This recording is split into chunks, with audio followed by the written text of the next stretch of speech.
अगर लेट आ गए ना आप, तो ये मान लो मतलब हालत ख़राब है। ठीक है, उस समय रियलाइज़ नहीं होता है, बट अब रियलाइज़ होता है जाके। हेलो जी, क्या हाल चाल। अभी मैं मेरी स्कूल में बैठा हूँ जहाँ मैं पढ़ता था, और इस स्कूल से मैं 2014 में पास आउट हुआ था। तो उस टाइम पे मैं गांव में रहता था, और इस व्लॉग में मैं बताऊंगा मेरे experiences that how I used to go school when I was 7 years old. क्या ट्रांसपोर्टेशन की फैसिलिटी थी, कितने बजे आता था, कितने बजे जाता था।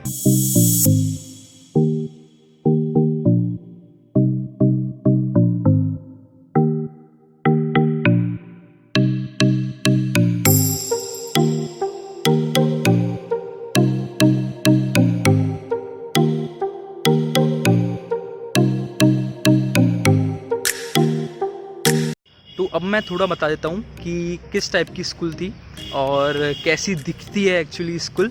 तो जब मैं पढ़ता था, यानी कि 2014 में जब मैं पास आउट हुआ था, तो ये वाली बिल्डिंग थी, यानी कि जो आप अभी देख रहे हो। ठीक है, और जो ये वाली बिल्डिंग है, यानी कि जो ये वाली बिल्डिंग है, ये बाद में बनी है, यानी कि काफ़ी मतलब 2 या 3 साल बाद डेवलप हुई है।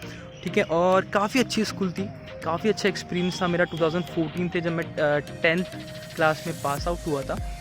और काफ़ी अच्छी वैल्यूज़ हमने इस स्कूल से लिए मैंने। और इस स्कूल की जो इम्पोर्टेंट बात थी वो थी कि यहाँ पर जो एक्टिविटीज़ हैं वो काफ़ी अच्छी होती थी। ठीक है, आज भी मैंने काफ़ी स्कूल्स देखी हैं जो एक्टिविटीज़ पे फोकस नहीं करती, यानी ओवरऑल ग्रोथ पे फोकस नहीं करती है। ठीक है, लेकिन most of the communication skills, यानी कि जो आपकी फ़िज़िकल ग्रोथ, मैंने इस स्कूल से काफ़ी अच्छी डेवलप की है। ये एक स्कूल है, ये ग्राउंड है, तो मुझे फ़ुटबॉल का काफ़ी शौक़ था, तो फुटबॉल ग्राउंड्स में यहाँ हम खेलते थे। तो एक मोस्ट इम्पॉर्टेंट बात की ये है कि जो जितने भी सेंट फ्रांसिस वाले बच्चे इसको देख रहे होंगे, उनकी जो मेमोरीज़ हैं एकदम रिफ़्रेश हो जाने वाली है। मतलब काफ़ी अच्छा लगने वाला है उनको इस व्लॉग को देख के, क्योंकि इतने दिन बाद वो इस स्कूल को देख रहे होंगे, या आई थिंक वो भी बाहर पढ़ रहे होंगे। हाँ, तो सुबह मैं 7 बजे चलता था घर से, यानी कि मेरे गांव से, और 15 किलोमीटर्स दूर है, तो आने में लगभग मान लो कि 30 मिनट लग जाती थी। 7:30 या 8 बजे तक मैं स्कूल पहुंचता था।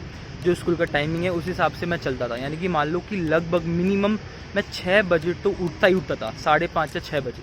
तो सुबह का 6 बजे घर से निकला हूँ मैं। ठीक है, यानी कि 7 या 8 साल का जब मैं था तब की बात बता रहा हूँ मैं, 8 साल का, 9 साल का, 10 साल का। ठीक है, उस टाइम की बात है ये, जब मैं विलेज में रहता था।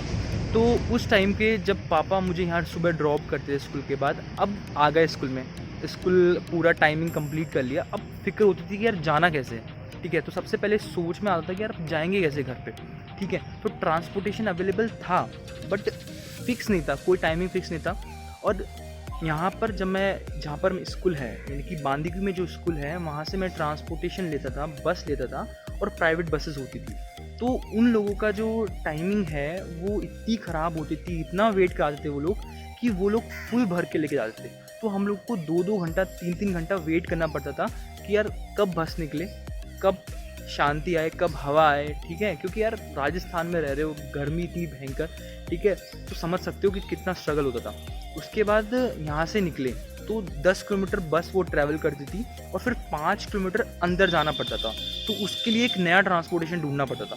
तो उसके लिए या तो कोई जीप मिल गई, ठीक है, या फिर आपके एक पर्सनल जानकारी से कोई अंकल मिल गए, कोई फ्रेंड मिल गया, कि कोई फ्रेंड के पापा मिल गए। ठीक है, वो आपको लेके चल जाते थे। तो 5 किलोमीटर्स फिर अंदर और ट्रैवल करना पड़ता था हमको। ठीक है, तो मोस्टली जीप से ही ट्रैवल करते थे, तो उसमें और वेट करना पड़ता था। तो लगभग पहुँचते पहुँचते 2 से 3 घंटे हो जाते थे हमको। और रात को कभी कभार तो 8-8, 7-7, 9-9 बजे तक मैं स्कूल से घर पहुँचता था। तो ये मेरा एक्सपीरियंसेस था, और इस व्लॉग को बनाने के लिए, इस एक्सपीरियंसेस को शेयर करने के लिए मुझे जो इंस्पायर किया है वो है विदिशा गोलेचा ने। She is a good friend of mind. उसने एक एक्टिविटी निकाली थी इंस्टाग्राम पे अभी रिसेंटली, लाइट्स एंड कॉर्नर्स। तो उसमें आप अपने कॉर्नर्स दिखा सकते हो, कोई से भी प्लेसेस, कोई से भी एरियाज़, जिसमें आप अपनी जो एक्सपीरियंसेस हैं या फिर चाइल्डहुड मेमोरीज़ हैं उन्हें आप शेयर कर सकते हो। तो बहुत ही इम्पोर्टेंस रखती हैं चाइल्डहुड मेमोरीज़, आपकी जो प्रीवियस मेमोरीज़ हैं। तो मैंने सोचा कि 2-4 लाइन लिखने के बजाय मैं क्यों ना एक पूरा व्लॉग बना दूँ मेरी पूरी मेमोरीज़ का, चाइल्डहुड मेमोरीज़ का। तो बहुत इंपॉर्टेंट होती है जब आप उन मेमोरीज़ को रिफ्रेश करते हो, बिकॉज प्लेसेस तो एज इट इज़ रहती हैं, और आप बड़े हो जाते हो और आप दूसरी जगह पे मूव ऑन कर जाते हो, ठीक है। तो काफ़ी इंपॉर्टेंस रखती है और काफ़ी कुछ सीखने को मिलता है, यू नो, क्योंकि चाइल्डहुड में भी काफ़ी स्ट्रगल किया होता है जो आपको उस समय रियलाइज़ नहीं होता है, बट अब रियलाइज़ होता है जाके कि आपने कितनी मेहनत करी, कितना स्ट्रगल किया स्कूल में आने के लिए, ठीक है। मतलब कुछ लोगों का बेसिकली, क्योंकि जिन लोगों का मैं समझ सकता हूँ, जिन लोगों का घर बहुत दूर है और वो स्कूल आते थे इतनी दूर, तो वो कितना स्ट्रगल होता था उसमें, और उसमें अलग ही थ्रिल होता था। तो जब सुबह मैं निकलता था 7 बजे, तो 7:30 बजे तक मैं स्कूल में आ गया हूँ, और कभी कभार लेट भी हो जाता था।